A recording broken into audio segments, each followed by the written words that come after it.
Okay, sekarang pukul 9:01. Boleh kita bagi dalam 4 minit lagi ke? Kita tunggu lagi sahabat-sahabat kita yang lain untuk join kita punya taklimat secara online. Kita tunggu lagi 4 minit, 9:05 kita akan mulakan taklimat. Okay.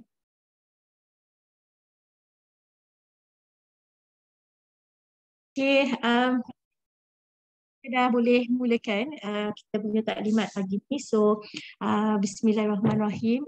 Semoga taklimat kita pada pagi ini diberkati. Kita mulakanlah taklimat ini dengan bacaan Kitab Al-Fatihah.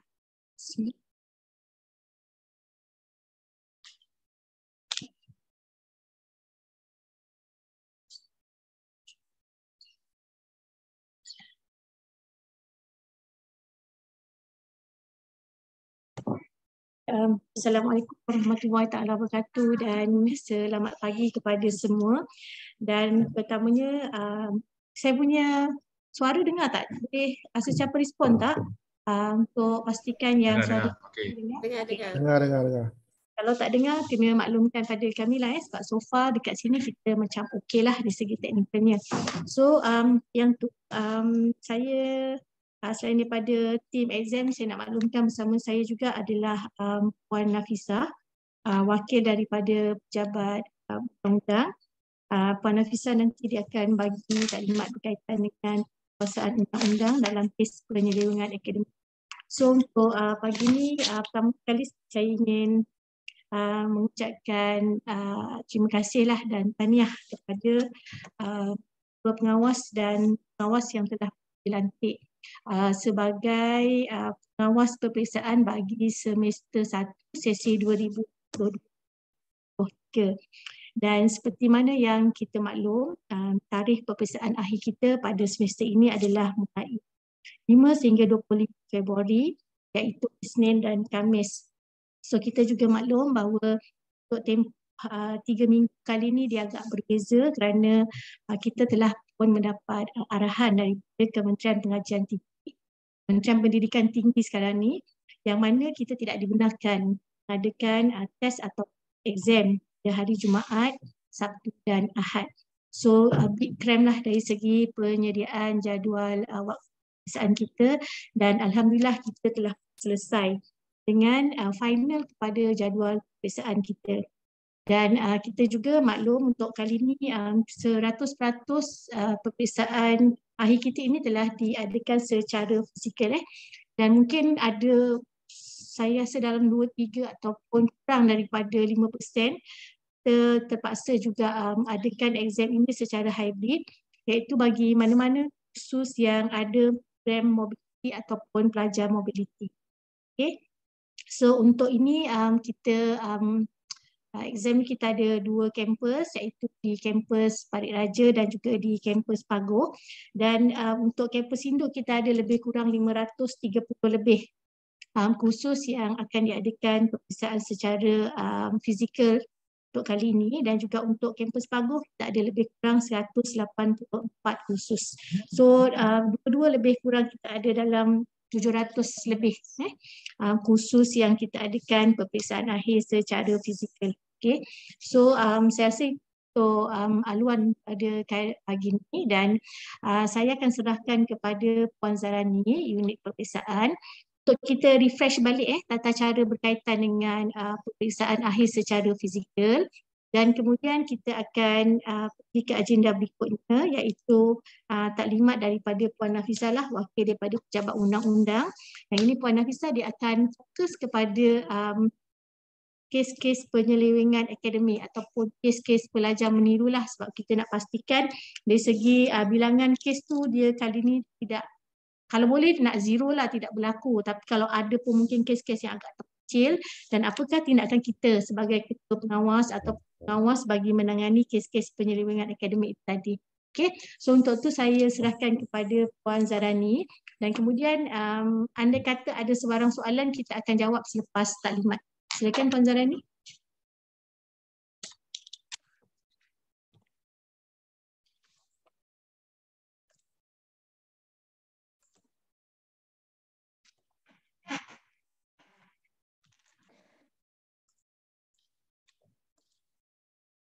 Okay. Bismillahirrahmanirrahim. Okey, Assalamualaikum warahmatullahi wabarakatuh dan selamat pagi. Terima kasih kepada pengarah Pejabat Pengurusan Akademik Dr. Aminah kerana sudi turut sama-sama hadirlah pada pagi ini, dan juga pada Puan Hajiah Nafisah lah kerana ada bersama kita pada pagi ini untuk bersama-sama dalam taklimat peperiksaan akhir. Okey, seperti yang sedia maklum, peperiksaan akhir pada semester ini seperti dimaklumkan oleh Dr. Aminah tadi, kita akan berlangsung pada 5 hingga 25 Februari 2023, dan kita ada 2 sesi sajalah yang untuk peperiksaan akhir, iaitu sesi pagi dan juga sesi petang, iaitu sesi pagi daripada pukul 9 hingga pukul 12 hari, dan sesi petang daripada pukul 2.30 hingga pukul 5.30 petang. Waktu peperiksaan akhir adalah tertaluk kepada masa yang telah ditetapkan pada kertas peperiksaan akhir lah. Okey, kursus yang ada peperiksaan akhir pada semester ini lebih kurang kita ada dalam 718 kursus keseluruhannya, di mana 534 kursus adalah di kampus Parit Raja dan 184 kursus berada di kampus Pagoh. Dan lokasi serta kapasiti dewan yang kita laksanakan peperiksaan akhir, kita bagi pada 2 lokasi lah, iaitu di kampus Parit Raja dan kampus Pagoh. Di kampus Parit Raja kita ada di F2 atas 670 kapasiti, F2 bawah 380 kapasiti. Di Dewan Sultan Ibrahim kita ada 520 kapasiti. Blok G3E untuk bawah, atas dan tengah tu keseluruhan kita ada 380 kapasiti. Blok blok E14 tu kita pindah, kita tukar kepada blok B16. Okey, BS B16. BS B6. Jadi mana-mana ketua pengawas atau pengawas yang telah dilantik untuk bertugas di blok E14, kita akan buat memo untuk pindahkan ke BS B6. Okey, dan seterusnya di blok E15, iaitu 81 kapasiti. Okey, seterusnya di kampus Pagoh kita ada 3 lokasi, iaitu di Dewan MPH 700 kapasiti, Pusat Konvensyen 120 kapasiti, dan Makmal Lukisan Kejuruteraan Mekanikal 2, iaitu 150 kapasiti. Okey, seterusnya kita pergi kepada syarat-syarat pelajar yang dibenarkan menduduki peperiksaan akhir. Okey, seperti yang sedia maklum, mana-mana pelajar yang mendaftar hendaklah membuat pendaftaran khusus. Yang ini selaras dengan Peraturan Akademik Perkara 6/8. Mana-mana pelajar hendaklah membuat pendaftaran khusus. Sekiranya tidak buat pendaftaran khusus, pelajar tidak dibenarkan untuk mengikuti apa-apa PNP dan juga penilaian dalam semester tersebut. Walau bagaimanapun, sehingga hari ini saya nak maklumkan masih lagi terdapat pelajar yang belum membuat pendaftaran khusus. Jadi kami menerima permohonan daripada fakulti untuk membenarkan pelajar-pelajar ini membuat pendaftaran khusus. Jadi saya nak minta kerjasama daripada tuan-puan sebagai pensyarah untuk macam mana kita nak kurangkan masalah ini, di mana pelajar mendaftar khusus dah last semester masih lagi nak mendaftar khusus. Sepatutnya pendaftaran khusus itu cuma berlangsung pada minggu sebelum semester bermula, dan kita bagi minggu pertama itu untuk insert delete. Jadi kalau ikutkan pada pelaksanaan, ikutkan dari segi sekarang ni masih lagi dalam dah nak exam ni, masih lagi ada pelajar nak daftar khusus. Sebab apa? Sebabnya saya dimaklumkan pelajar ni boleh masuk kelas walaupun tak daftar khusus. Sebab pensyarah dia dibagi kebenaran untuk pelajar masuk. Sebenarnya itu adalah salah. Jadi saya nak mohon kerjasama daripada semua tuan-puan lah yang ada pada pagi ini untuk ambil berat tentang perkara ni lah. Okey, seterusnya yang kedua adalah berkaitan dengan kehadiran kuliah. Pelajar yang dibenarkan menduduki peperiksaan akhir perlu hadir kuliah melebihi 80%. Ini berada dalam Peraturan Akademik Perkara 20/2/A, di mana sekiranya pelajar tidak hadir sebab tidak hadir kuliah melebihi 20%, pelajar sebenarnya tak boleh menduduki peperiksaan akhir.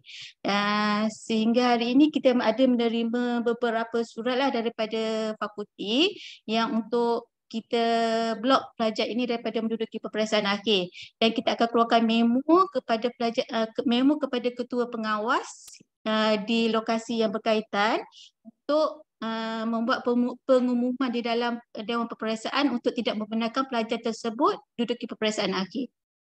Okey, seterusnya yang ketiga, pelajar hendaklah tidak berstatus hutang. Ini dalam peraturan akademik perkara 23/2, di mana pelajar yang berstatus hutang tidak dibenarkan untuk menduduki peperiksaan akhir. Bila dia berhutang, sebenarnya pelajar tidak boleh print pun slip menduduki peperiksaan. Jadi bila pelajar masuk ke dalam peperiksaan tanpa slip menduduki peperiksaan akhir, bermakna ada pelajar adalah berhutang dan ketua pengawas boleh menahan pelajar tersebut daripada menduduki peperiksaan akhir pada hari tersebut lah. Okay. Seterusnya kita pergi kepada peranan dan tanggungjawab ketua pengawas, pengawas, pembantu pengawas. Okey, yang ini saya bagi pada 3 kategori dah: sebelum peperiksaan, semasa dan juga selepas peperiksaan.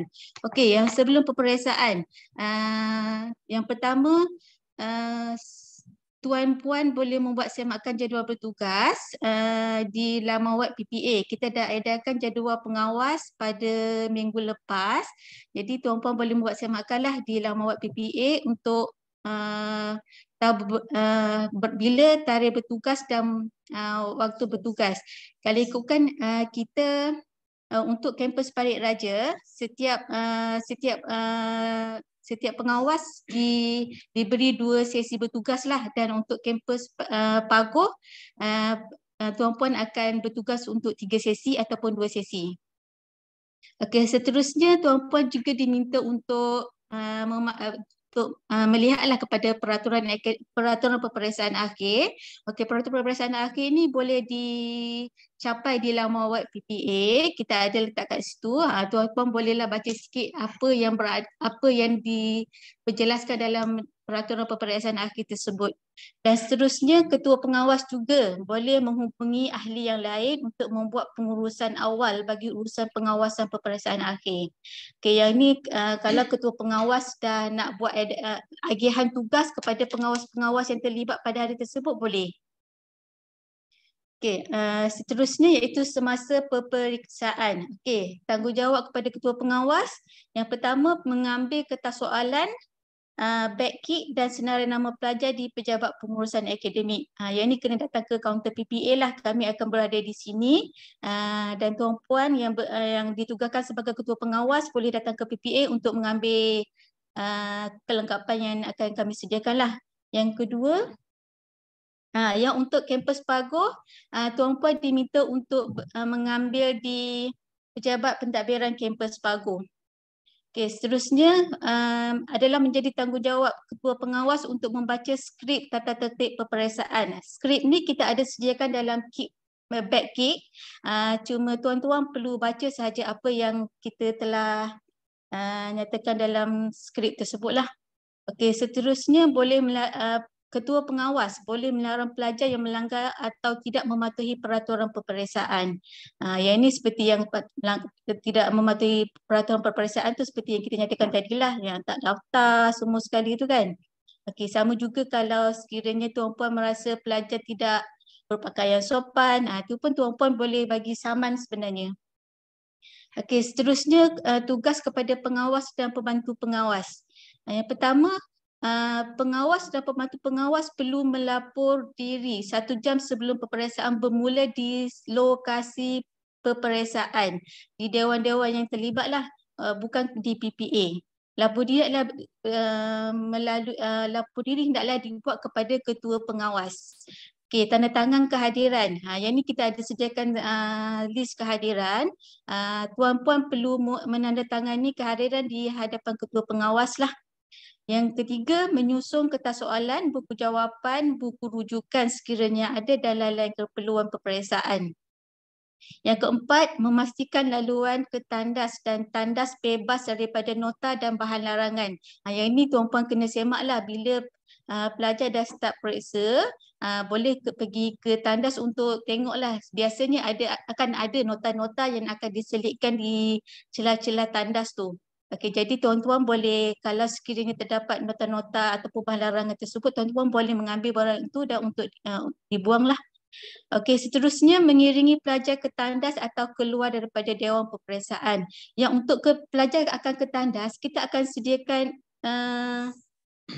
tag pas untuk ke pelajar ke tandas. Okey, maknanya bilangan pas tu kita akan limitkan dah. Maksudnya dalam satu-satu masa tu berapa orang saja yang boleh keluar ke tandas dengan menggunakan pas tersebut. Okey, seterusnya memastikan pelajar meletakkan beg dan bahan larangan lain di tempat yang telah ditetapkan. Yang ini termasuklah handphone, minta pelajar masukkan dalam beg dan diletakkan di tempat yang kita tetapkanlah. Contohnya di hadapan dewan dan sebagainya lah. Okey, seterusnya menyemak dan mengumpul slip kehadiran. Yang ni yang semak ni, semak nombor kad matrik ada, dan juga slip menghadiri peperiksaan, dan ada slip kehadiran pelajar. Okey, seterusnya iaitu pengawasan sepanjang tempoh peperiksaan, termasuklah untuk mengawasi sama takut nanti ada pelajar yang cuba untuk membuat penyelewengan akademik. Okey, seterusnya mengumpul dan mengira skrip jawapan peperiksaan akhir. Okey, yang seterusnya selepas peperiksaan akhir, ini lebih kepada tanggungjawab kepada ketua pengawas, iaitu yang pertama iaitu memastikan bahawa jumlah skrip jawapan adalah sama dengan jumlah pelajar yang menduduki peperiksaan. Yang kedua, menyediakan laporan kehadiran pelajar, iaitu mengisi borang laporan ketua pengawas. Yang ini kita ada sediakan di dalam pack kit kita. Ketua pengawas perlu mengisi borang tersebut dan untuk dihantar kepada pejabat pengurusan akademik lah, ataupun pejabat tadbiran kampus Paguh. Yang ketiga, melaporkan kes penyelewengan akademik sekiranya ada. Borang aduan penyelewengan akademik serta bukti perlu dihantar ke PPA untuk kita proses lah. Dan yang keempat, menyerahkan dokumen kepada PPA ataupun tadbiran kampus Paguh, skrip jawapan, buku jawapan, rujukan dan lain-lain peralatan telah digunakan pada peperiksaan tersebut. Okay, seterusnya tindakan sekiranya didapati berlakunya penyelewengan akademik. Okey, yang pertama, sekiranya terdapat pelajar yang mencurigakan, pengawas perlu memerhatikan dengan jelas perlakuan pelajar tersebut. Sekiranya jelas pelajar telah terlibat dengan penyelewengan, pengawas dikendaki mendekati pelajar yang terlibat dan membuat pemeriksaan lanjut. Pengawas boleh pertama memberi amaran lisan kepada pelajar ataupun terus memajukan kes untuk tujuan pelaporan kepada PPA.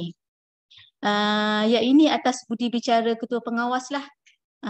Sama ada ketua pengawas nak bagi amaran ataupun untuk terus memajukan kes tersebut kepada PPA lah.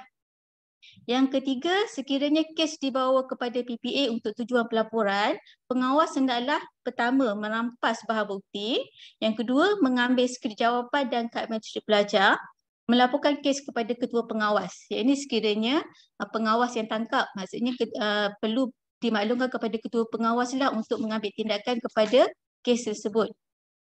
Okey, skrip jawapan yang telah diambil hendaklah dicop dengan siasatan kes penyelewengan akademik.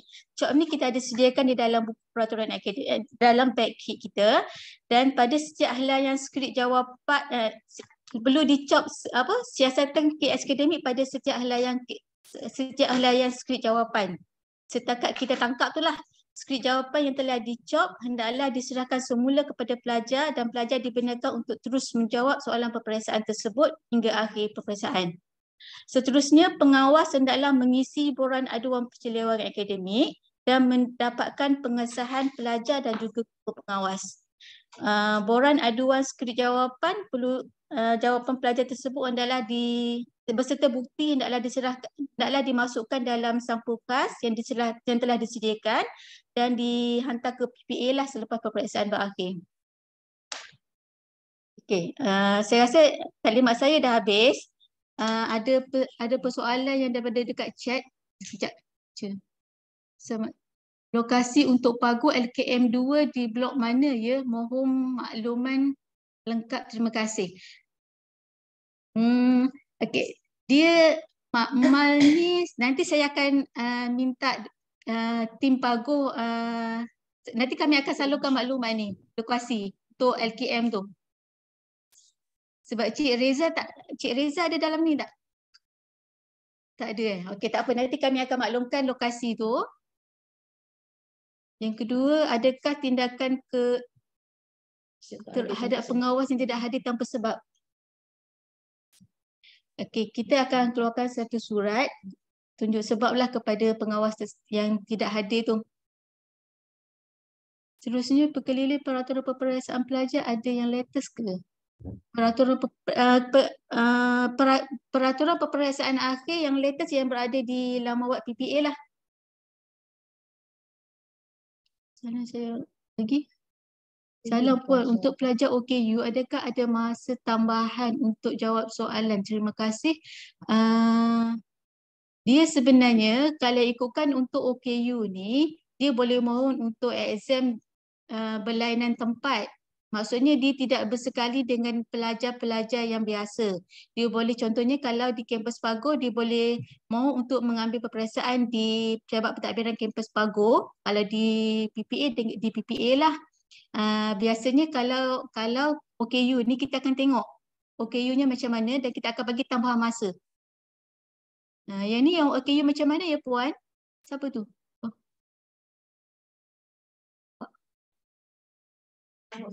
Fawaz, Dr. Fawaz, boleh maklumkan tak tu OKU tu dari segi macam mana ya? Dia atas wheelchair. Atas wheelchair. Okey. Ataupun dia sebenarnya kalau pelajar ni kalau dia tu sepatutnya dia boleh mendapatkan tambahan masa, tapi itu adalah atas budi bicara doktor sendirilah sebagai syarah dia. Jadi sepatutnya pelajar ni dia akan ambil bersama dengan pelajar-pelajar lain ke doktor? Buat masa ni dia ada 2 subjek. Satu subjek dia bersama-sama pelajar lain, satu lagi dia repeat. Kalau pada pandangan saya lah doktor, kalau macam tu doktor boleh minta pelajar ni ambil asing daripada pelajar lain pun boleh. Itu lagi senang sebenarnya sebab bila bercampur dengan pelajar lain, sebab kami tak maklum kursus-kursus yang ada pelajar-pelajar OKU ni. Okey. Terima kasih banyak Puan. Okey, sama-sama. Okey, seterusnya pengawas peperiksaan secara online, mohon dapat terangkan bagaimana pengawasan dilaksanakan dan apakah skop tugas pengawas. Dia sebenarnya untuk kali ini saya memang bagi untuk yang fizikal sahaja. Yang ini daripada siapa ni? Fazli Hatun. Okey, Dr. Fazli Hatun boleh call saya nanti tak? Sebab kita sebenarnya kalau yang untuk online ni dia kena muat naik kertas soalan di ATA lah. Kertas soalan itu di ATA, nanti kita akan buat pengesahan lah daripada PPA, baru pelajar boleh melihat kertas soalan tersebut lah. Dari segi pengawasan sebenarnya pelajar kena buka, kalau peperiksaan itu secara close put, pelajar kena buka kamera. Kena buka kamera dan doktor kena buat pengawasan lah. Boleh doktor Pak? Minta maaf. Assalamualaikum. Salam. Saya ni cuma pengawas, jadi yang nak upload semua tu adalah tugas ketua pengawas, betul tak? Bukan, penyelaras kursus. Okey, faham. So pengawas cuma tak apa, nanti saya call lah Puan. Okey, terima kasih. Boleh. Okey, faham. Okey, soalan seterusnya rakaman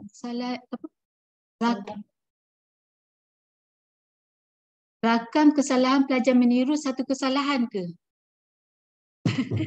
Cakap Dr. Hafizal Tak apa. Okay, apakah tujuan untuk rakam kesalahan tu? Pelajar meniru tu adalah satu kesalahan lah. Jadi ianya adalah satu kesalahan yang perlu dilaporkan. Terutama jika sekiranya kesalahan itu dilakukan semasa peperiksaan sedang berlangsung dan terjumlah kepada satu pelanggaran kepada peperiksaan akhir, dan ianya perlulah dirakamkan untuk tujuan pelaporan. Bukanlah rakam dan untuk digunakan ugutan pada masa akan datang. Saya tak tahulah, mungkin itu soalannya kan, tapi rakam untuk tujuan pelaporan atau aduan penilaian akademik dalam ikut tata cara yang telah ditetapkan tadilah dan isi borang dan sebagainya. Jadi tujuannya dibolehkanlah bagi tujuan untuk melaporkan sesuatu kesalahan dalam peperiksaan tersebut. Jangan viralkan pula rakaman tu. Sebab ianya akan menyebabkan satu dokumen tu di-tempered lah. Okey. Seterusnya soalan student boleh bawa handphone ke dalam dewan.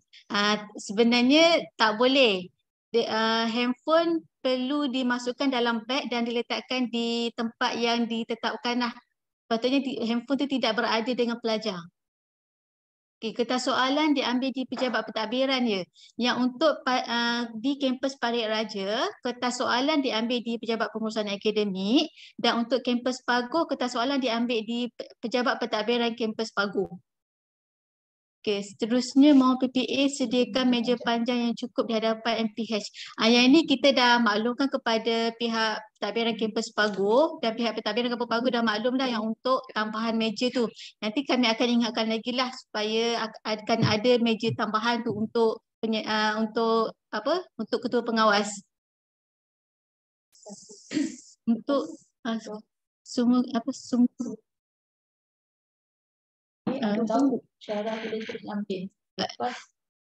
Okey, kertas skrip jawapan ni pensyarah boleh terus ambil, cuma perlu tanda tangan di kita lampirkan nantilah bila ada satu borang bukan list yang pensyarah boleh mengambil terus dan menandatangani di borang tersebut lah untuk sebagai pengesahan. Boleh ambil terus. Sekiranya pensyarah tak ada, baru kertas skrip jawapan tersebut diserahkan kepada PPA ataupun pentadbiran kampus Paguh.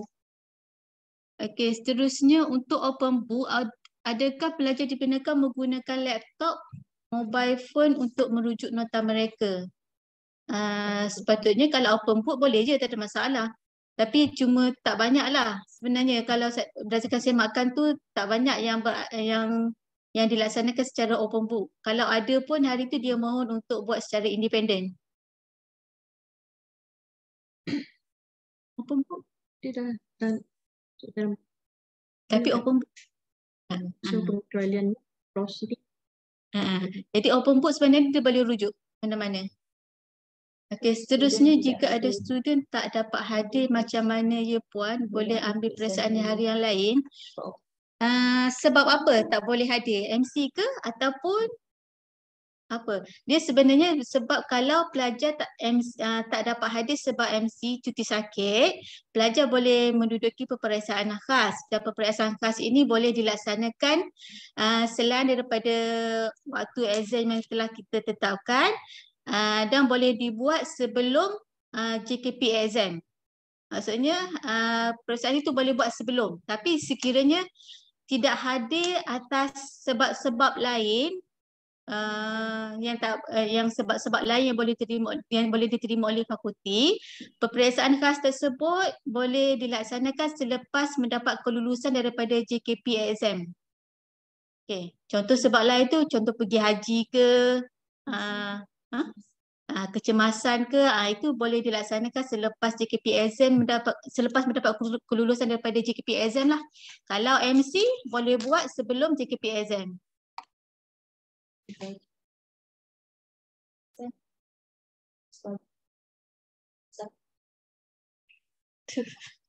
Ada doktor sana kan? Kena telefon PKU lah. Nanti kami akan sediakan juga nombor telefon ni lah. Nombor telefon yang boleh dihubungi sekiranya kecemasan lah. Okey. Okey, kami akan maklumkan kepada pentadbiran KP Paguh untuk KP Paguh untuk dalam setiap back kit tu kita akan masukkan nombor telefon urus dia dan juga nombor telefon untuk kecemasan. Ambil kertas peperiksaan hari exam atau sebelum? Hari exam. Kertas soalan exam hendaklah diambil sebelum exam bermula. Contohnya exam pukul 9 start. Jadi dalam 7.30 tu tuan-puan boleh datang ke PPA ataupun pentadbiran kat Pagu untuk mengambil kertas soalan lah. Kita tak bagi kertas soalan tu pada hari sebelum. Kita takut nanti bocor ke apa ke kan. Jadi kita tak nak macam tu.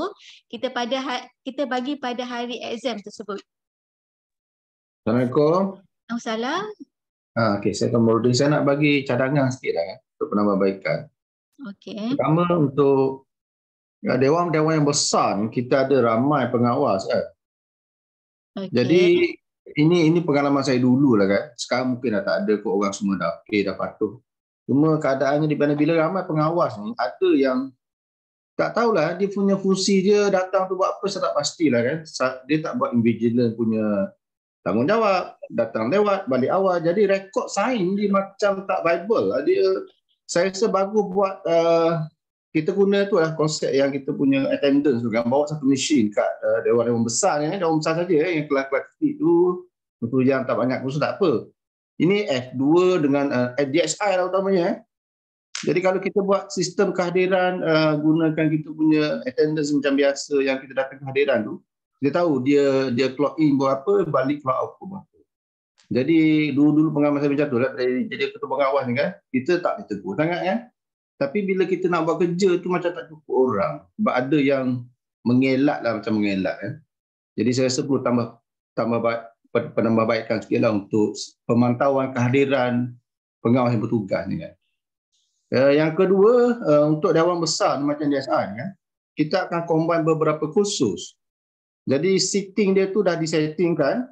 Cuma bila kita tulis dekat whiteboard, kita cakap benda ni tak clear pada pelajar. Walaupun kita rasa pelajar dengar, sebenarnya pelajar tak clear, tak jelas.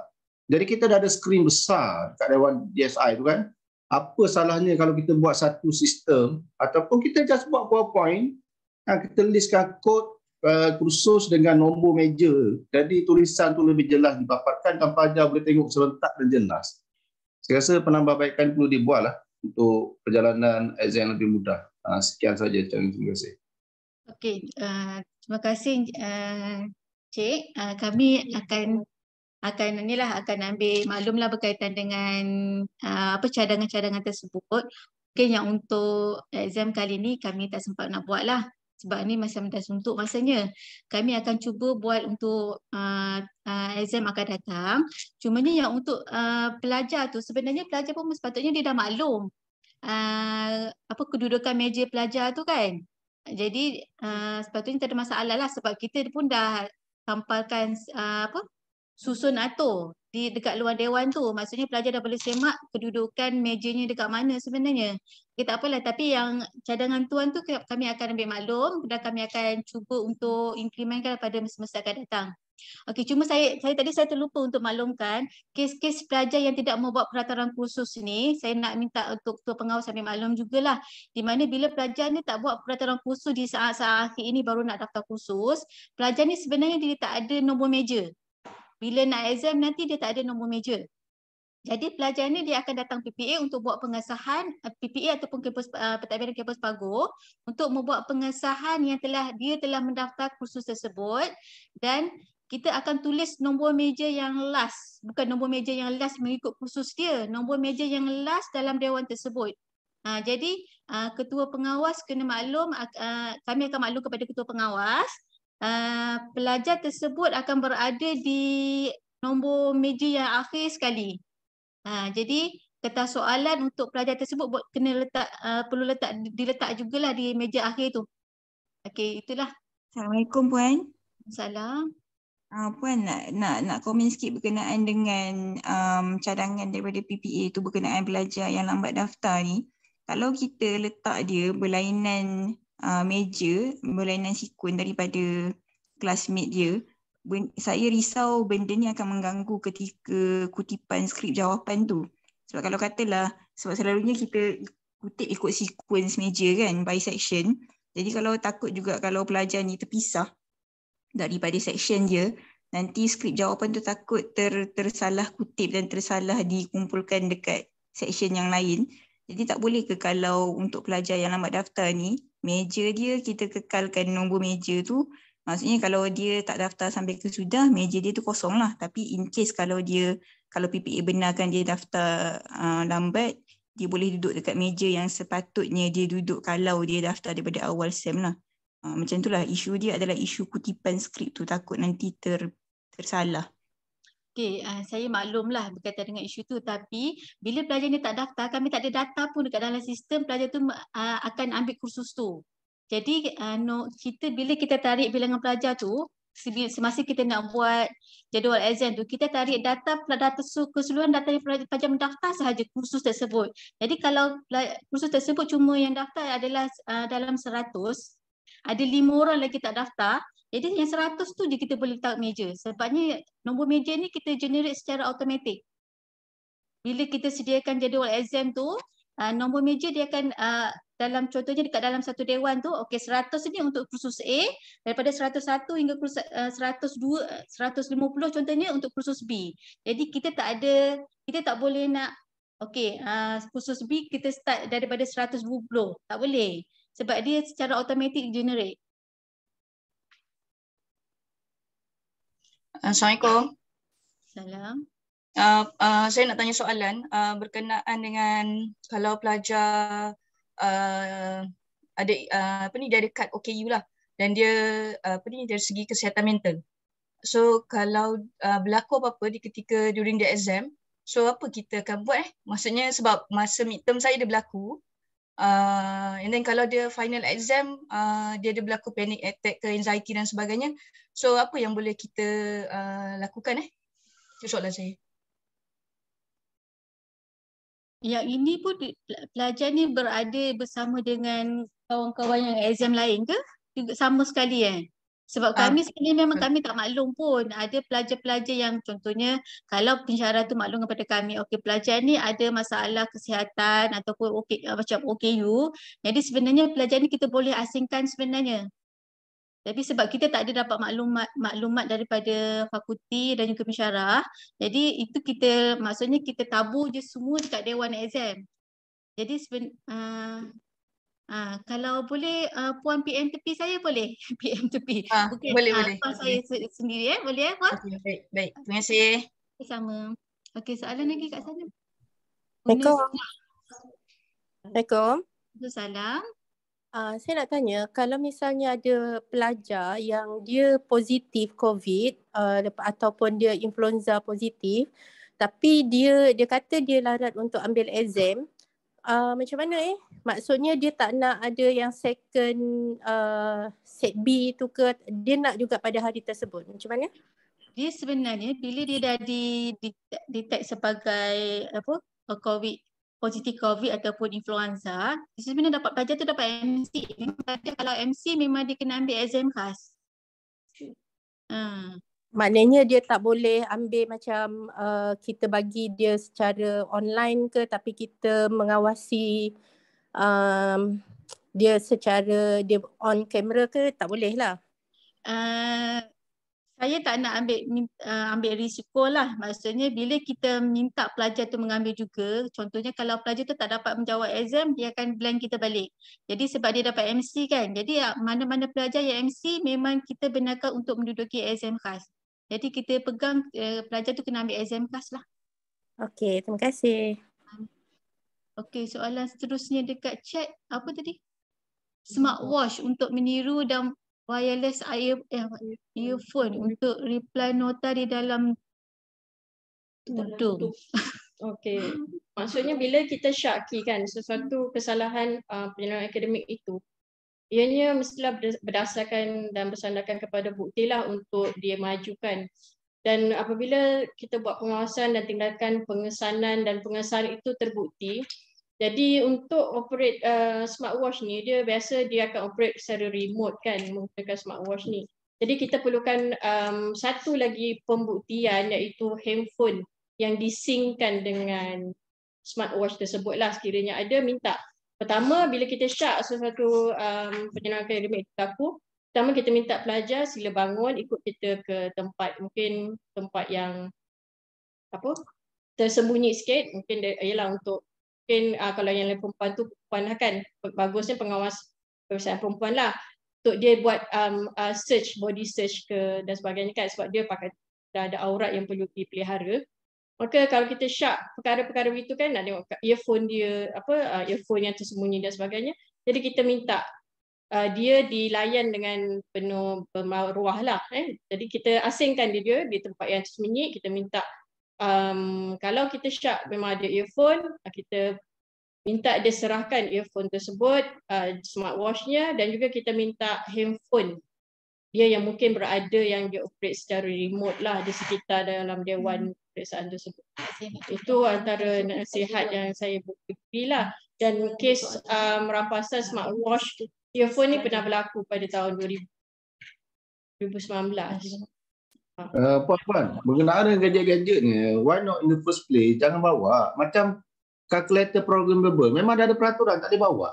Kalau calculator programmable pun tak boleh tak boleh bawa. Betul, tapi diorang ni smartphone dan smartwatch ni pun tak boleh lah. Ya, jadi betul. Kita memang dah bagi amaran kan. Kita larang terus. Jadi larangan dah jelas kata. Tapi itulah. Ada lagi anak-anak yang nakal kan. Tak, kalau dibawa juga, dia tak ingat, kita rampas, kita hold sekejap. Untuk 3 jam, itu je. Jadi tak payah pening-pening nak rakam ni kan. Jadi buat benda yang mudah. Jadi itu memang tak dibenarkan. Pelajar dah clear, tak boleh bawa, Ya betul. Peraturan dah jelas. Pelajar still bawa, rampas je. Dan majukan kalau nak ni lah. Caralah pada pihak pengawas peperiksaan. Ada soalan lagi? Kalau saya boleh bagi turn kat saya pula untuk bagi. Apa tu? Yang soalan apa tu? Bilangan pelajar. Okey, yang kat mana nak semak jumlah bilangan dan nama pengawas yang terlibat tu, masa hari kejadian tu kita akan bagi list lah dengan jumlah pelajar semua sekali. Yang tu ketua pengawas boleh semak lah. Ya. Okey, sekejap. Yang last, permintaan pelajar tidak mahu ambil peperiksaan akhas walaupun cuti sakit. Tadi saya dah cakap tadilah, memang pelajar kena ambil cuti, bila dah MC kena ambil exam pass lah. Salah, maaf lah tadi mungkin terlepas dengar kat mana nak semak jadual. Jadual latihan pengawas dekat di laman web PPA. Okey. Saya rasa ada lagi tak soalannya? Saya nak pass ke Puan Nafisah. Nanti hal-hal lain nanti boleh bangkitkan lagi. Okey. Terima kasihlah saya ucapkan kepada tuan-puan. Okey, setakat inilah saja untuk taklimat pengawasan daripada saya. Sekiranya ada apa-apa pertanyaan boleh menghubungi saya lah. Okay, terima kasih.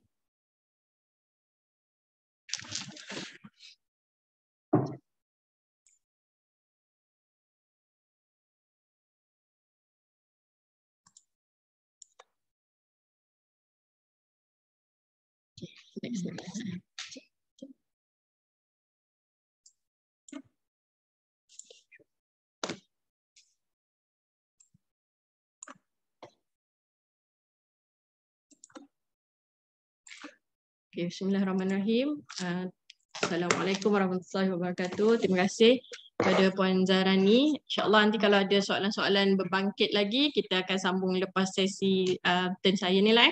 Jadi pengawasan undang-undang dalam kes penilaian akademik ni kita pun tahu, dan saya ingin mengucapkan berbanyak-banyak terima kasih lah kepada ketua pengawas dan pengawas, pembantu pengawas yang selama ini memang sangat membantu pihak kami dari segi pengawasan undang-undang dalam menguatkuasakan peraturan peperiksaan akhir dan juga kaedah tertib pelajar.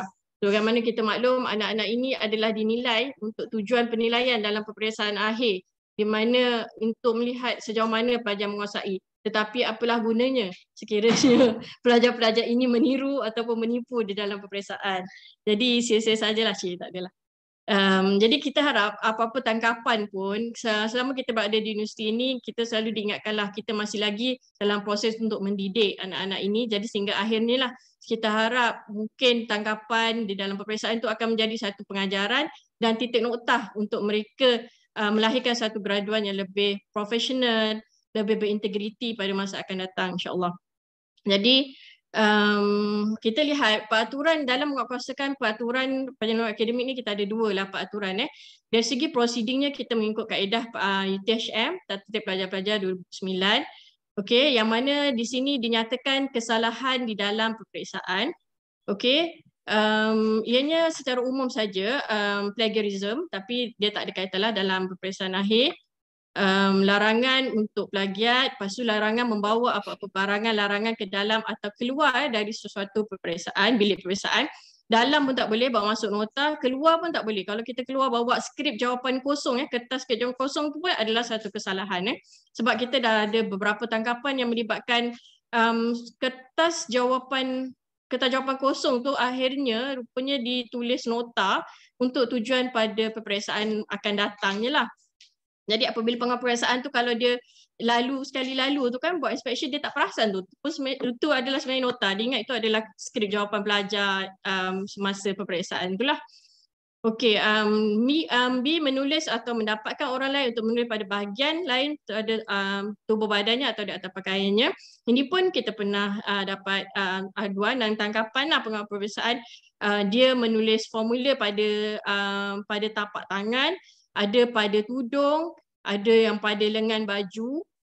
Okey, dan tangan tu tak bolehlah dia nak potong nak jadikan bahan bukti kan. Jadi gambar je lah. Dia rakam gambar dan juga dimajukan sebagai bahan bukti.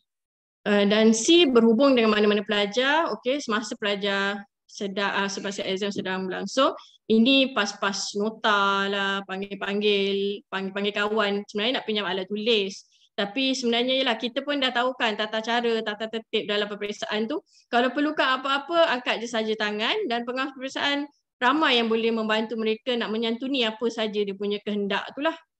Okey, meniru atau cuba meniru dan juga D ni selalu clause yang kita charge atau tuduh pelajar-pelajar lah menipu. Okey, di dalam peraturan peperiksaan akhir dia telah menjelaskan secara lagi detail lah secara apa yang tak larangan-larangan tu yang tadi tu dalam kaedah tu diperjelaskan lagi dalam peraturan peperiksaan akhir di mana pelajar tidak dibenarkan bawa clause 5, 10 membawa barangan seperti buku, kertas kerja, kertas catatan, dokumen, nota, gambar, sebarang peralatan, contoh telefon bimbit, smartwatch, smart spectacle atau benda yang boleh dikaitkan dengan penyelenggaraan akademik. So apa-apa barang yang boleh dikaitkan dengan penyelenggaraan akademik ke dalam atau keluar sepanjang tempoh peperiksaan berlangsung adalah tak dibenarkan. Okey. Yang keduanya, menerima apa-apa buku daripada orang lain tak juga adalah terjumlah kepada larangan dalam peperiksaan akhir.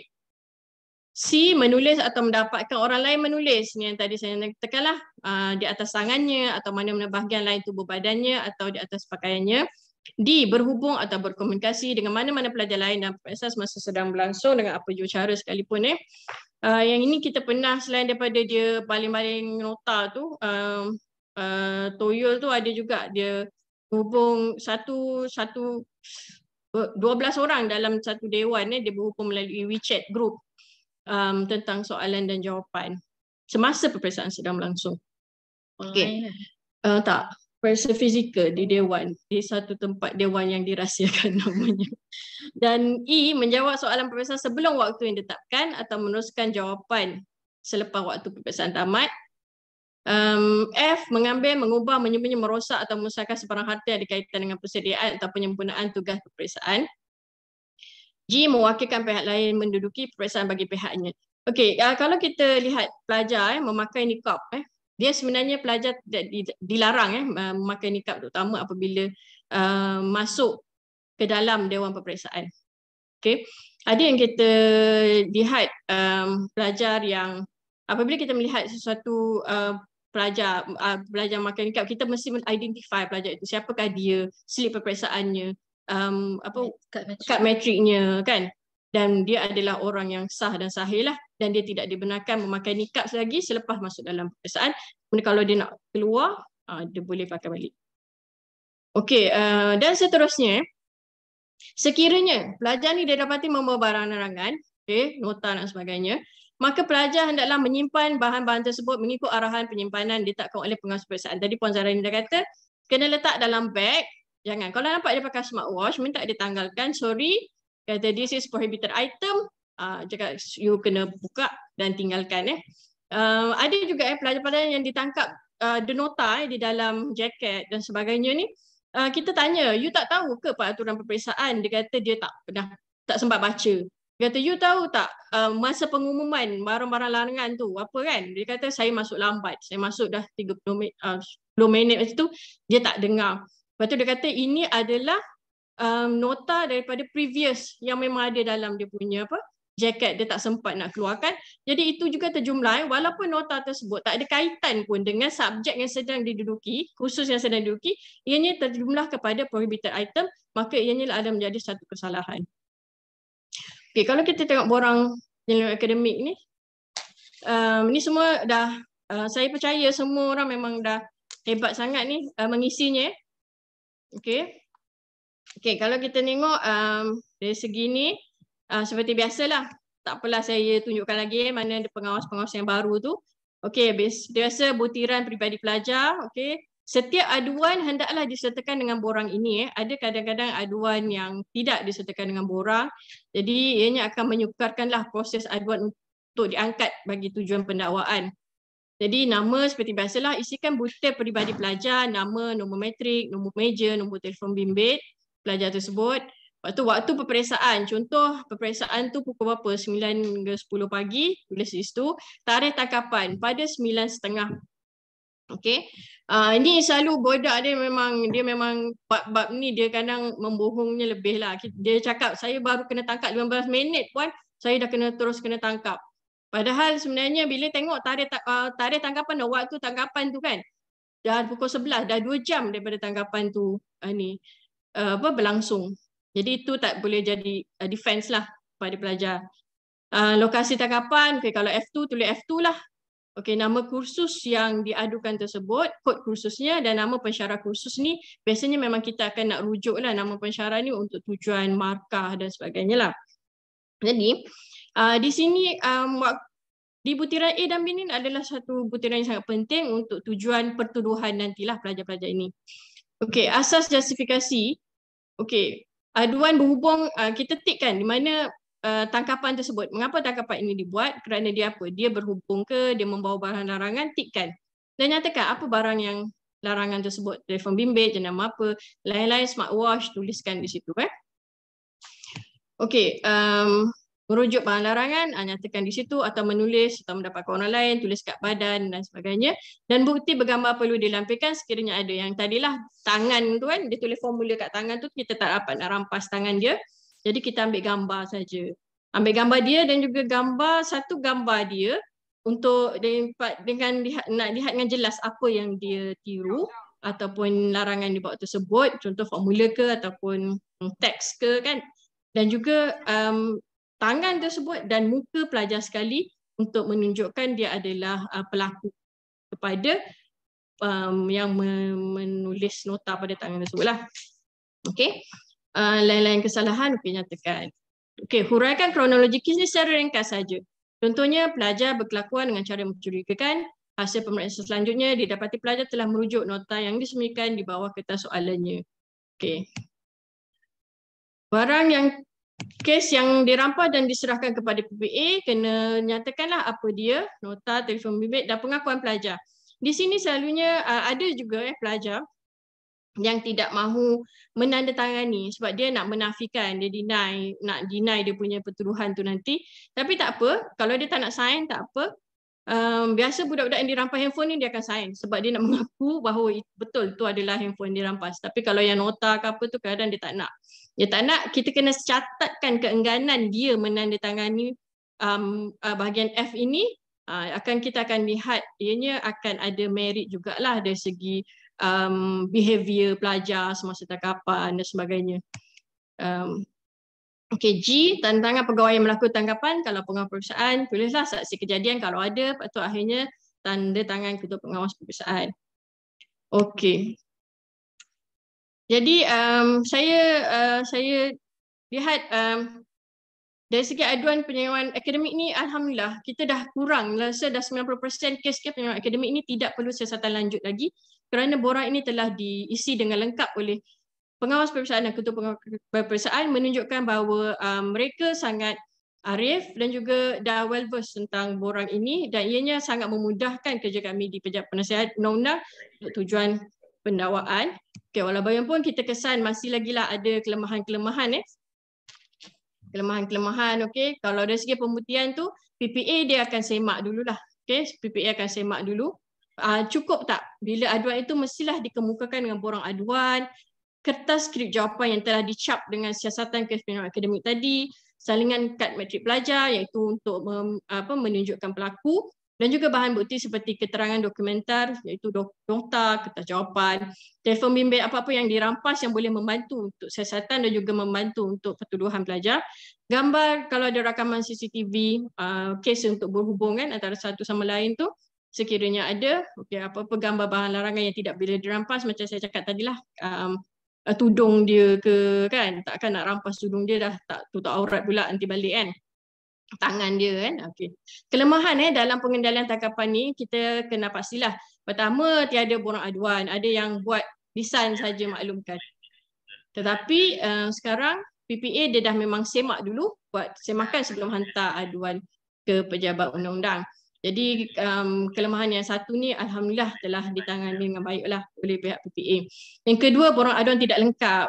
Ada yang tak ada tarikh, ada yang tak ada lokasi. Kalau ada lokasi pun F2 tu kita nyatakan tahu dengan jelas adakah di F1 arah 1 ke F dekat arah atas. Itu nyatakan sebab ianya melibatkan pertuduhan kepada pelajar dan boleh dicabarlah kalau pelajar tu nak menafikan. Tak ada, saya tidak berada di lokasi. Pada dah ada defend alibi pula, ada tak ada di lokasi F, rupanya dia kat F atas. Tapi sebab dia tulis F2 saja kan. Lepas tu kursus peperiksaan yang diduduki. Kemudian salinan gambar tidak jelas.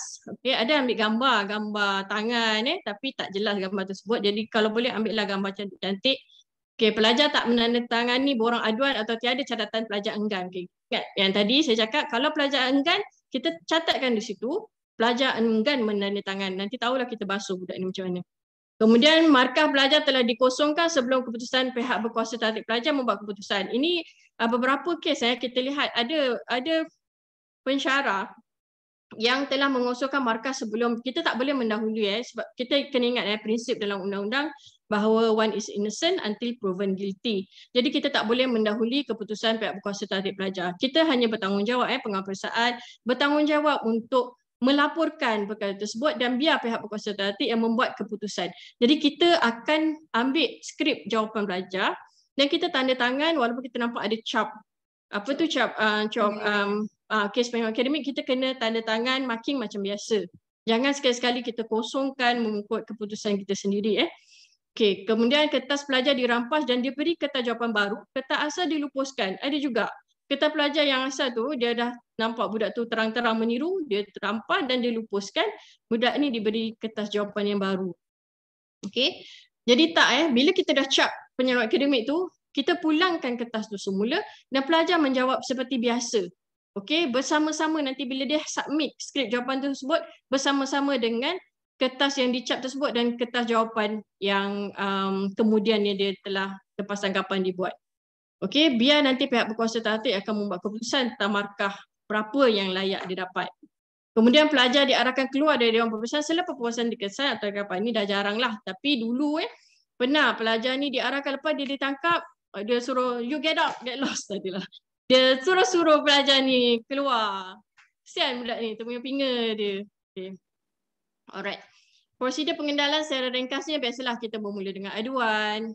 Okay. Aduan dan borang tadi itulah yang tuan-tuan dan puan-puan hantar tu semua akan kami mulakan sebagai satu prosiding dalam tata tertib pelajar.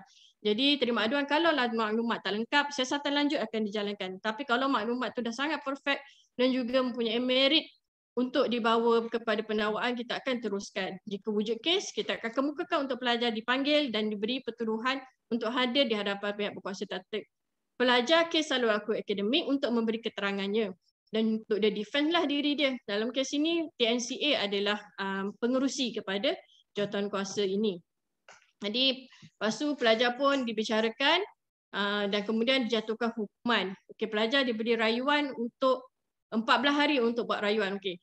Uniknya kes penilaian akademik ini dia ada dua hukuman yang boleh dikenakan. Pertama, hukuman tata tertib iaitu amaran ke, denda ke, gantung pengajian ke, buang pengajian. Dan dia juga boleh dijatuhkan hukuman di bawah peperiksaan akhir itu adalah markahnya boleh dikosongkan. Okey. Kita tengok markah yang boleh dikosongkan tu. Okey, ini amaran kalau dia boleh kenalah amaran dia ni sama macam kalau budak khaluat ke yang kena tangkap tak pakai baju, yang kena buat stiker palsu, ni semua ni adalah kesalahan di bawah tata tertib lah, boleh sampai dipecat universiti. Tetapi uniknya untuk kes khusus kes dalam peperiksaan akhir ni, dia ada satu clause hukuman yang membenarkan untuk Senat memberikan markah kosong. Tapi ianya telah diturunkan kuasa ni kepada Senat dah turunkan kuasa kepada pihak berkuasa penyelenggaraan akademik tadi untuk memberikan markah kosong kepada peperiksaan akhir ataupun beri markah kosong kepada keseluruhan keputusan peperiksaan. Kerja khusus pun boleh kosongkan. C. Membatalkan keseluruhan keputusan peperiksaan semesta berkenaan. Keseluruhan keputusan peperiksaan berkenaan memang zalim betul lah ni. D. Membatalkan keputusan keseluruhan peperiksaan sepanjang pengajian. Bayangkan dia kalau dah tahun 4 kena tangkap. Keseluruhan peperiksaan sepanjang pengajian. Okey, dan okey, pelajar boleh dikenakan tertib. Tapi kita walaupun yalah kes ni pun tiap tahun tak pernah berkurang dan memang ada, tapi tak pernah lagi lah jatuhan kuasa pernah membatalkan keputusan keseluruhan peperiksaan sepanjang pengajian. Kalau ikutkan geram memang rasa memang nak jotos dia budak-budak ni semua kan. Tapi itulah dia orang masih lagi dapat mengawal emosi. Okey, selain daripada hukuman-hukuman tadi, ada juga arahan pentadbiran hadiri sesi kaunseling runding cara agama. Ada juga yang pernah dijatuhkan jalani ini sebagai tambahan kepada ni. Ni kes yang WeChat berjamaah dekat dalam dewan peperiksaan tu, dia kena top up lagi dengan jalani khidmat masyarakat. Dia kata kalau you dah boleh, dekan kata kalau you ni boleh buat benda ni beramai-ramai, jadi you pun boleh disuruh chat bilik fakulti itu beramai-ramai juga. Jadi dia nak melahirkan sifat maruah secara ni lah kan pada ni. Hadiri sesi kaunseling ni kes apa kita pernah satu pelajar ni dia dikenakan dijatuhkan hukuman, lepas dia jatuhkan hukuman bahawa markah peperiksaan tu dikosongkan, pelajar ini terus meraung, histeria dan datang dia macam anxiety dan sebagainya. Dan akhirnya kita dalam keadaan itu kita nampak lihatlah memang pelajar agak depressed, kemurungan lah, dan dia pun cakap dia bawa nota tu sebenarnya sebagai jaminan security untuk dia menjawab. Padahal dia sebenarnya boleh jawab, dia tak refer pun, tapi dia bawa untuk buat rasa-rasa sedap je kan. Rasa macam selamat lah bila bawa nota kan. Jadi bila jatuhkan hukuman tu, pelajar tu meraung dan menangis kan. Kita macam tak tahu kenapa dengan ni kan. Rupanya dia adalah, bila kita rujuk, rupanya pelajar ini adalah pengidap, memang ada consistent depression dan dia dia memang ada ambil ubat lah dan sebagainya. Jadi kita minta dia rujuk ke kaunseling sebagai tambahan lah kepada hukuman. Hukuman tetap dijalankan. Pelajar ni pun dah merayu kepada Senat, tapi Senat menolaklah rayuan pengosongan markah. Kita kena lihat sebab apa hukuman-hukuman jatuhkan ini memberi kesan pada masa depan dan juga akademik. Kalau international student tu kalau kena subjek tu dikosongkan tu dan kursus tu tidak ditawarkan pada setiap semester, dia kena menunggu sampai 2 semester akan datang lagi untuk menunggu subjek tersebut kan dan sebagainya lah. Jadi ianya memberikan kos masa depan dan sebagainya. Okey, kita lihat statistik penyelenggaraan akademik daripada 2009-2022 ni. Saya bukan nak tunjuk apalah kan. Kes ni memang menyumbang kepada 60 hingga 80% kes tata tertib pelajar setahun. Tetapi ianya tidaklah bermakna kami nak cantikkan. Kami punya target setiap tahun memang kalau boleh adalah 0 case, tapi memang kita tahu ianya tidak realistik. Tapi target tetap target lah kan. Alhamdulillah kita tak pernah capai lah, tapi tak apalah. Okey, pada 2009 8K, 2010 2011 tidak ada kes pertuduhan dibawa. 2012 3K, 2013 15, 2014 20K, 2015 24 kes. Lepas tu meningkat 30K, lepas tu turun sikit 24K, 2018 37K. Masa ni saya percaya penguasaan kita semakin tinggi. Kita tak bolehlah cakap adakah kita punya kesedaran makin rendah kan, tapi kita anggap mungkin penguasaan kita, kesedaran penguasaan tu untuk melahirkan pelajar-pelajar yang berintegriti itu sangat tinggi. Jadi tangkapannya pun tinggilah 37. Lepas tu 2019 turun 17, 2020 naik balik 29, 2021 masuk online 29, 2020 2021 online ni.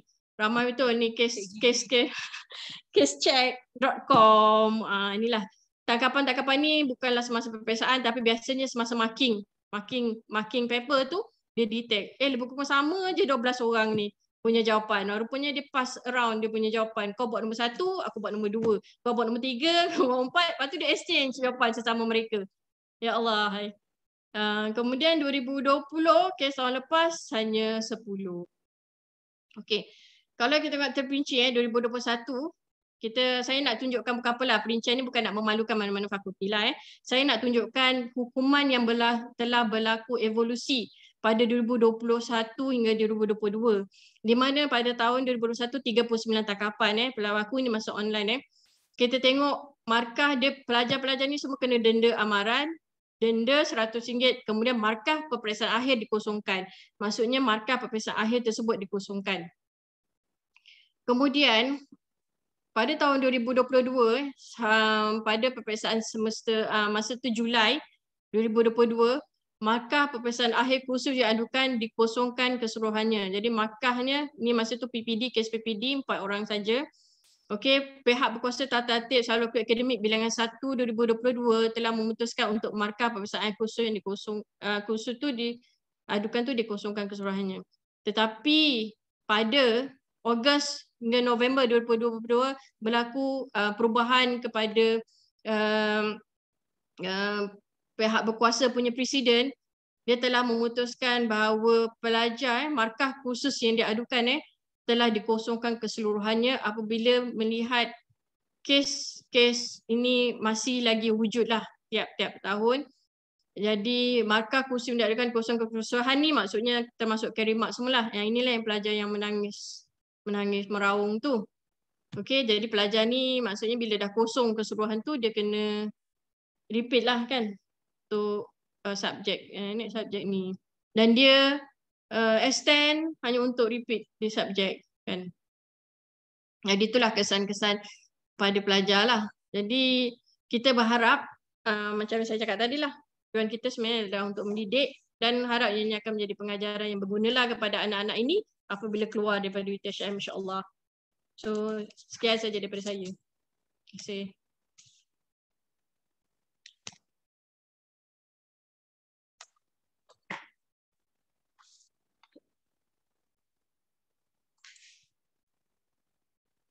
Assalamualaikum, Wan. Ya, Waalaikumsalam. Saya ada sedikit komentar. Saya pun pernahlah tangkap pelajar ni meniru secara fizikal dan online. Dan kes ni memang diselesaikan di mahkamah tu pelajar. Cuma apa saya nampak perkara ni sering berlaku dan berulang. Pada saya klausa peruntukan undang-undang sangat jelas tindakan yang perlu dikenakan. Tapi kita ni macam ada elemen masih memberi muka ataupun memberi kesempatan pelajar dah tangkap nak beri masa untuk jawab lagi. Kemudian ada skrip dikembalikan kepada pemeriksa. Okey, bahagian ni tak perlu periksa, bahagian ni boleh periksa. Jadi saya rasa benda ni macam persepsi pelajar, tak apa meniru kena tangkap. Ada tempat yang tak dikenakan hukuman. Tak, pada saya kalau kita nak mendidik, kita kena tegas. Once you dah ada kesalahan tata tertib dan salah laku akademik, you are guilty kalau dah dapat dibuktikan bersalah. Jadi tak perlu lagi nak beri muka untuk katakanlah kita beri lagi masa dia jawab. Sebab you dah masuk ke satu suasana ataupun perilaku yang you kena patuhi etika. Sebab dia melibatkan integriti dan ada tindakan undang-undang. Sebab kalau kita didik pelajar kita buat macam ni, jadi macam kita rasa macam ada linear sikit dengan pelajar kan. Jadi benda ni sebenarnya dia mempengaruhi masa depan ni. Nanti dia kat luar nanti dia buat juga sikit-sikit. Sebab dia rasa macam konsekuensi dia tak berat. Cuba kita buat satu tindakan yang tegas supaya jadi pengajaran kepada pelajar-pelajar lain. Tak boleh ni kalau meniru memang dah kena habis ni, fail tu subjek. Macam tu kan, jadi nampak tegas. Tekuklah kalau sampai dia tadi kan dipertangguhkan semester sebagainya kan. Case by case lah. Tapi saya rasa untuk that particular course, dia tak layak dah untuk diberi markah ataupun untuk diberi pertimbangan untuk tanda markah sekian-sekian untuk bahagian dia tak ni. You dah masuk dengan you buat kelakuan yang salah. So tak boleh lah. Itu komentar saya lah. Supaya kita lebih tegas, supaya jadi pengajaran. Tak ada dia persepsi pelajar kata, tak apa meniru, nanti bahagian tu je tak kira. Ini saya rasa tak betul lah kalau nak didik dia macam ni. Okey, terima kasih Dr. Kamarudin. Saya rasa komen tu memang ada benarnya juga, tetapi dengan mengambil kira kita ni sebagai sebuah universiti ni kena melihat juga dari segi kebajikan pelajar yang itu memang kita tak boleh nak elakkan. Tetapi dari segi enforcement kepada kuat kuasa peraturan tu kita nampak memang agak macam tegas lah sekarang Puan Nafisah. So that kita harap dia menjadikan satu pengajaran kepada pelajar-pelajar lain yang ada berkira-kira untuk melakukan penyelewengan akademik tadilah. Okay. So saya buka juga sesi Q&A bagi sebarang pertanyaan berkaitan dengan peraturan atau kes penyelewengan akademik tadi. Saya buka kalau ada lagi sebarang pertanyaan. Assalamualaikum Puan. Taufik Jamil daripada FS KTM. Saya nak tanya satu soalan saya. Apa sebenarnya dalam peraturan akademik, apakah keputusan yang telah kita nyatakan? Contohnya sekiranya meniru di bawah ni dia akan dapat kosong. Sekiranya dia meniru setengah dia dapat macam ni dan macam ni. Apa sebenarnya yang kita dah definekan secara tetap? Contohnya macam undang-undang lah, Akta 605, Akta ni semua kan.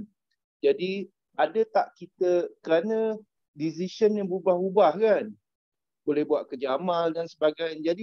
Jadi ada tak kita define term and condition pada pada pelajar yang kita tangkap? Maksudnya apa tindakan kita? Okey, itu saja. Terima kasih. Terima kasih Atas Habib. Puan Nafisah ada respon tak? Yang untuk yang hukuman tu kan tadi kita tunjukkan bila kita tangkap pelajar dan terbukti bersalah, maka dia boleh dihukum bawah kaedah tata tertib. Kaedah tata tertib tu hingga boleh dibuang universiti lah. Dan kemudiannya kita lihat ada lagi satu kuasa yang diberikan oleh peraturan peperiksaan akhir. Kita boleh rujuk bahagian 6 di bawah clause hukuman. Okey, di bawah clause hukuman tadi saya tunjukkan bahawa sekiranya pelajar didapati disabitkan dengan kesalahan, maka dia boleh diberi markah sifar. Dia ada 1, 2, 3, 4. Dia ada 4 option yang diberikan untuk menjatuhkan hukuman. Okey, tapi bila dia boleh beri markah kosong, dia boleh juga bagi markah kosong untuk setakat mana. Okey, dia nyatakan bahawa kepada peperiksaan akhir pun boleh. Kemudian B dia kata boleh memberi markah kosong kepada keseluruhan, lepas tu boleh batalkan keputusan. Jadi apa yang saya nyatakan di sini, kalau kita biasanya memang melihat kepada presiden. Presiden sebelum-sebelum ini pihak berkuasa yang membuat keputusan, pihak berkuasa tu terdiri daripada TNCA dan juga ahli-ahlinya adalah terdiri daripada dekan fakulti. Setakat Julai yang lepas kita presidennya memang memberi markah sifar kepada peperiksaan akhir khusus berkenaan saja. Tapi mulai November tahun lepas, jawatankuasa telah membuat satu keputusan untuk membatalkan keseluruhan markah khusus yang berkenaan. Jadi kalau kita pertama kita membuat suatu hukuman berdasarkan punca kuasa yang diberikan undang-undang. Di sini pihak berkuasa tata tertib membuat keputusan menggunakan klausa yang diberikan ataupun autoriti yang diberikan di bawah klausa hukuman tadilah. Kemudian apabila dia nak jatuhkan sama ada A, B, C atau D tersebut, dia melihat kepada presiden kes-kes yang sebelum ini. Jadi biasanya mereka tidak terikat, tetapi di mana pengurusi biasa akan tetapkan direction lah. Jika dia merasakan keseriusan kes ini, sebab itulah saya percaya keputusan dibuat dah mula ke arah B, iaitu selama ini A saja kan, iaitu kita jatuhkan hukuman markah kosong pada peperiksaan akhir saja. Tetapi kemudiannya pada November yang lepas, pihak berkuasa tu telah memberikan markah kosong kepada keseluruhan keputusan peperiksaan dan Senat telah bersetuju apabila menolak rayuan pelajar-pelajar ini. Jadi sebab itulah saya boleh katakan panduan kita setakat ini adalah berdasarkan pada presiden. Itu yang telah diberikan. Amaran tu biasa wajib, kemudian RM100 itu adalah maksimum penalty. Yang ketiga adalah dari segi markah. Kemudian yang lain-lain tu adalah arahan pentadbiran yang tidak terikat kepada penguasaan undang-undang atau peruntukan undang-undang, di mana ianya adalah budi bicara melihat kepada fakta-fakta yang berlaku lah. Contohnya yang kita tengok tadi kan, di refer ke kaunseling tu sebab pada masa selepas dijatuhkan hukuman, pelajar menjerit, meraung dan sebagainya. Jadi pelajar ini arahannya adalah untuk dirujuk ke kaunseling, pusat kaunseling. Jadi arahan pentadbiran tu tadi bukanlah satu bentuk hukuman yang dinyatakan di dalam undang-undang. Yang ada tadi bawah kaedah dan juga bawah peraturan peperiksaan akhir boleh refer clause peraturan 6 di bawah hukuman. Jadi kalau dia macam mana penentuannya? Penentuannya adalah memang kuasa penuh pihak berkuasa tatip menentukan sama ada dia nak beri A, B, C atau D. Okey, kalau pada tahun 2000 apa saya tak ingat tapi bukan 2016 ke belakang, pelajar yang ditangkap untuk kali kedua pernah digantung pengajian, ditangguhkan pengajian, dan ada pelajar yang pernah ditangkap buat kali ketiga dibuang universiti ke international student. So itulah kuasa yang dibuat oleh pihak berkuasa berdasarkan fakta-fakta dan juga merit suatu tangkapan tersebut. Sebab itu dalam pembuktian ataupun evidence keterangan di dalam sesuatu tangkapan itu, kita tidak boleh bergantung kepada penangkap punya keputusan. Dalam hal ini penangkap ataupun pengadu adalah orang yang membuat aduan dan dia tidak boleh kemudian yang membuat keputusan. Keputusan itu biarlah pihak berkuasa. Kita ada separation of power and authority di sini. Dan ianya tidak boleh ada konflik. Kalaulah pelajar itu terus dibuktikan bersalah semasa tangkapan itu dibuat terus diberi makan kosong dan sebagainya. Di manakah proses pelajar ini untuk membela diri sekiranya tangkapan itu dibuat dengan niat tak suci hati, dendam dan sebagainya. So itulah kita kena ada satu separation of power di situlah. Dan kita perlu ingat pelajar-pelajar ini sekarang boleh diwakili oleh pelajar dan juga awam, di mana ianya boleh dicabar. So kita tak nak membazirkan duit universiti hanya untuk melayan kes-kes mahkamah, kes-kes tangkapan-tangkapan yang tidak betul kan, yang tidak ditadbir dengan tata cara undang-undang yang sebetulnya lah. Jadi kita kena minimizekan risiko-risiko tersebut. Sebab itulah kita follow apa saja yang telah diperuntukkan dan kita ikut separation of power masing-masing. Pihak pengawal peperiksaan tanggungjawabnya adalah mengajukan aduan dan biar pihak berkuasa tatip yang membuat keputusan. Okey. Okay, terima kasih Puan Nafisah. Itulah bila lawyer dia dah bercakap tu kita dengar pun macam banyak kan kita pun mengangguk-angguk bersetujulah dengan apa yang diterangkan oleh Puan Nafisah dan saya harap apa yang diterangkan tadi tu banyak membantu and especially bagi juga pengetahuan lah kepada kita yang mendengar ni. Okay, ada lagi terima kasih. Boleh saya cadang tak untuk peraturan 6 ni kita maksudnya kita ada tak war-warkan kepada pelajar, maksudnya kat poster ke apa ke awareness kan, kerana saya nampak di luar negara dia plagiarism dan sebagainya, integriti adalah satu yang dibuat banyak poster lah kita akan nampak dalam universiti tu, kerana mungkin ada pelajar yang menganggap bahawa cuma bila saya meniru saya dapat kosong peperiksaan akhir. Contoh dia tanya senior lah kan, kes-kes lama, jadi dia kata dikosongkan yang tu, tapi sekarang ni berlaku dikosongkan maksudnya subjek tu. Kerana banyak yang minta maaf lah, yang berlaku meniru ni kebanyakannya international student lah biasalah, kerana masalah English dan sebagainya, saya dapatilah apa nama dalam assignment, dalam quiz dan sebagainya kan. Jadi ada tak kita buat poster ke ataupun something yang awareness secara besar-besaran di universiti apabila tiba masa exam ni lah. Kerana bila kita buat tangkapan tu adalah satu kejadian yang dah berlaku, tapi awareness kita, maksudnya kalau you meniru kali pertama, ni case dia, kalau kedua macam ni. Jadi consequences tu kita terang-terang dah beritahu dengan pelajar. Jadi bila kita ambil tindakan tu tak jadi masalah lah. Maksudnya dia aware. Macam Akta 605 lah untuk akademik kan. Macam tu lah maksud saya. Okay, terima kasih. Terima kasih Dr. Sabi. Untuk makluman lah, kita sebenarnya pernah menyediakan poster, tetapi mungkin dari segi edaran ataupun hebahan tu masih kurang meluas. Jadi it is a very good idea. InsyaAllah kita akan cubalah Puan Nafisah untuk laksanakan cadangan tadi, dan kita harap dengan kita adakan hebahan ataupun poster tu akan membantu pelajar untuk melihat apa consequences sekiranya mereka ini meniru lah ya. Okay, saya rasa yang kita dah banyak dah sesi soal jawab ni dah agak panjang. Jadi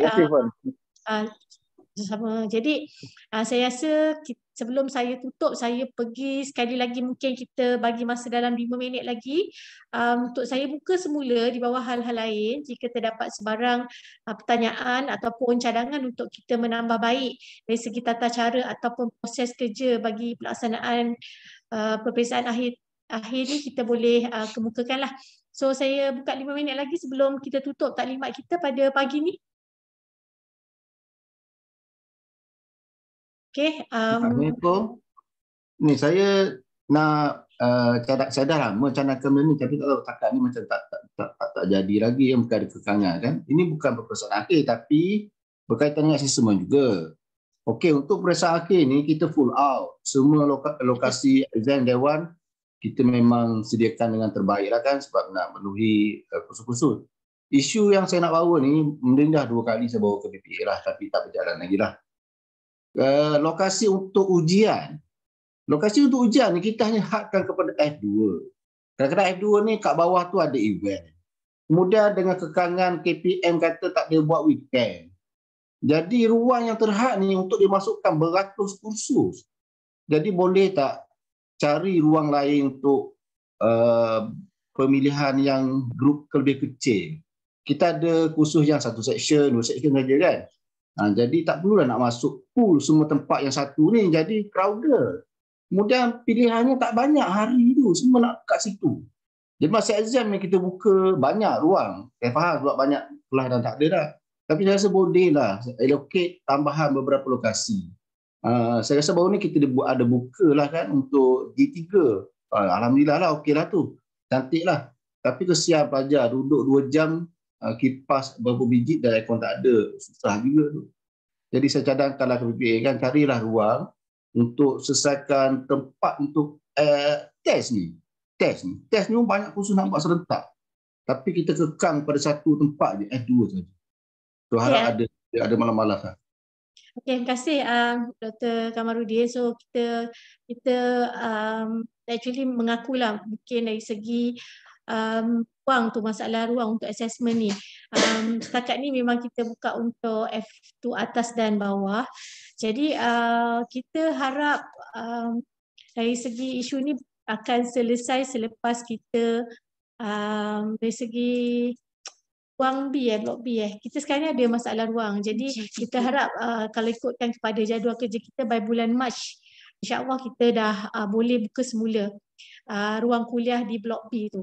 So dengan adanya blok B tu, dia akan mungkin membantu untuk kita boleh ada sedikit ruang ataupun beberapa ruang yang boleh mungkin kita akan jadikan juga sebagai satu ruang untuk kita buat assessment. Tu yang pertama. Dan yang keduanya, mungkin kita boleh minta bantuan daripada fakulti jugalah untuk membantu dari segi mengenal pasti ruang-ruang yang sesuai yang kita boleh jadikan sebagai ruang untuk assessment tu tadi. InsyaAllah kita akan tambah baik dan kita take note dengan cadangan daripada Dr. Kamarudin lah. Terima kasih. Baik, terima kasih. Okey. Jadi kita buka lagi 1-2 soalan sebelum kita tutup taklimat kita pada pagi ni. Dah pukul 10.30 dah. So dah 1 jam setengah. So saya ingat taklimat ni dah mencapai objektif dari segi kita nak maklumkan dan kita nak berkongsi apa sebenarnya tata cara kepada pelaksanaan untuk jadual ataupun peperiksaan akhir kita. So last question ada lagi ke? Okay. So kalau tidak ada, later Assalamualaikum. Ya.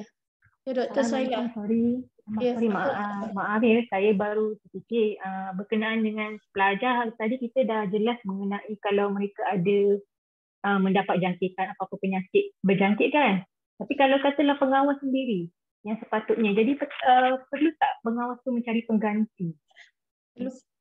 Kalau kita rujuk pada surat yang kami keluarkan kepada fakulti, kita jelas nyatakanlah sekiranya pengawas tu tidak dapat hadir, perlu dimaklumkan kepada kita dengan segera dan fakulti bertanggungjawab untuk mencari pengganti kepada pengawas yang tidak dapat hadir pada hari tersebutlah. Dr. Saila? Okey, baik, faham. Terima kasih. Okey, so sampah siapa yang dia dalam mesyuarat penyelarasan peringkat kami hari itu, kami dah minta kerjasama daripada pihak kampus Pagul lah untuk maklumkan kepada pihak KPT. Sebenarnya MPH kan di bawah KPT, jadi pembersihan semua sekali itu di bawah KPT. Jadi kami dah minta kerjasama daripada pihak pentadbiran kampus Pagoh untuk maklumkan perkara ini kepada pihak berkaitan lah untuk mengambil tindakan. Okay. So hopefully isu sampah tu akan selesai lah untuk semester ni. Okay dah Okay. Jadi kalau dah tak ada sebarang soalan, andai kata selepas ni tiba teringat ataupun dah berbual kawan, teringat ada soalan yang mungkin tak berapa jelas, so boleh kontak dengan sama ada unit peperiksaan di PPA, kampus Induk, atau boleh juga hubungi pejabat pentadbiran di kampus Pagoh lah untuk dapatkan sebarang clarification ataupun untuk bagi cadangan. Okay, so saya rasa kita dah sampai ke penghujung untuk taklimat kita pada pagi ni, dan sekali lagi saya ucapkan kepada Puan Nafisah, pegawai undang-undang daripada PUU, kerana membantu ataupun sudi untuk menyampaikan taklimat juga berkaitan dengan isu penyelewengan akademik. Okay, so untuk tu saya ucapkan sekali lagi terima kasih kepada pengawal dan pengawal yang banyak membantu kami lah dari segi untuk melaksanakan peperiksaan akhir ini dan pastikan peperiksaan akhir ini berjalan dengan lancar dan teratur. So untuk itu saya sudahi taklimat pada pagi ini dengan suratul as.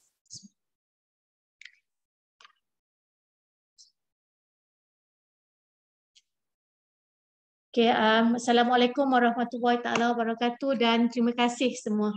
InsyaAllah kita doa mudah-mudahan perjalanan untuk peperiksaan akhir kita pada kali ini akan berjalan dengan lancar. Amin. Terima kasih.